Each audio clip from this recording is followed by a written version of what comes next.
Bon, bienvenue dans cette nouvelle vidéo. Qu'est-ce qui m'a fait râler cette semaine? Le truc le plus agaçant que j'ai eu, c'est quand même que la famille Mullier, Auchan donc, s'était séparée de ses boutiques de meubles, je crois que c'est Alinéa, quelque chose comme ça. Pour la raison que la cause des méchants gilets jaunes qui avaient bloqué tout, il n'y avait plus de trafic, bref, qu'ils étaient dans la merdasse et que le coronavirus n'avait rien arrangé. Donc ils se sont mis en liquidation judiciaire, ils ont visiblement bazardé la société pour que finalement, aux frais du contribuable, ils déposent le bilan, hop, ils rentrent plus de compte, terminé. Et puis j'ai appris que, en fait, l'idée c'est qu'ils avaient vendu la moitié des magasins, en très gros, et viré la moitié du personnel. Et devinez qui a racheté maintenant cette entreprise? Eh ben c'est eux, c'est Auchan. Donc j'ai quand même vraiment du mal à comprendre les lois qui sont votées dans ce pays et qui permettent à des escrocs de faire des choses comme ça. C'est pas la première fois, il y avait déjà eu la même chose avec les magasins Fly, des gens, des financiers qui foutent en l'air leur propre boîte et puis qui la rachètent à leur propre profit. Bon, qu'est-ce qu'on attend pour faire en sorte que ces voleurs, ces escrocs aillent directement en case prison, quoi.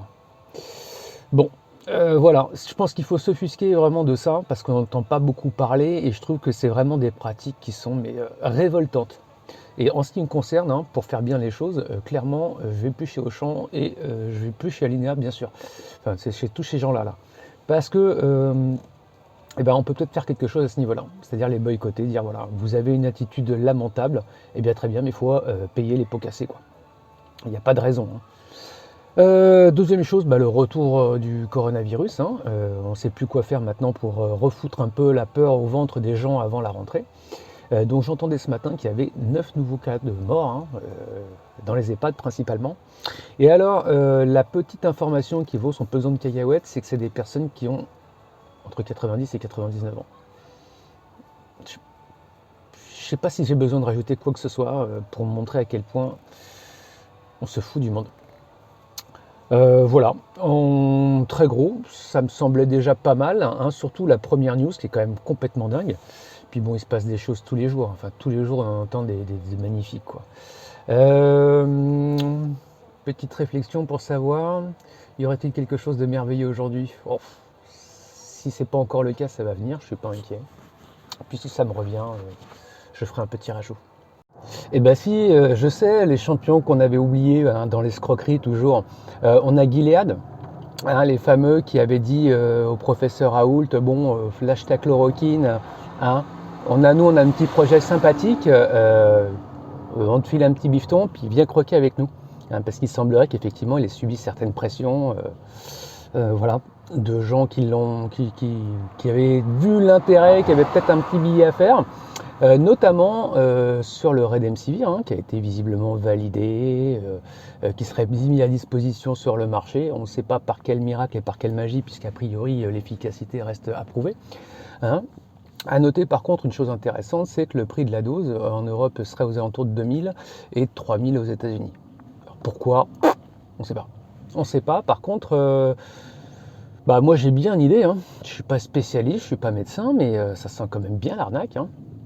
Des médicaments qui servent à rien avec un petit goût de ceci ou de cela, histoire de vous mettre dans la tête que finalement, c'était quoi la phrase de cette personne en fait, que les médecins, leur spécialité, c'était en gros de vous soigner en attendant que votre propre métabolisme vous finisse par vous guérir. Enfin, c'est quelque chose comme ça. Et je trouve que ça y ressemble fortement. Donc voilà, on en a fini avec les petites news du moment.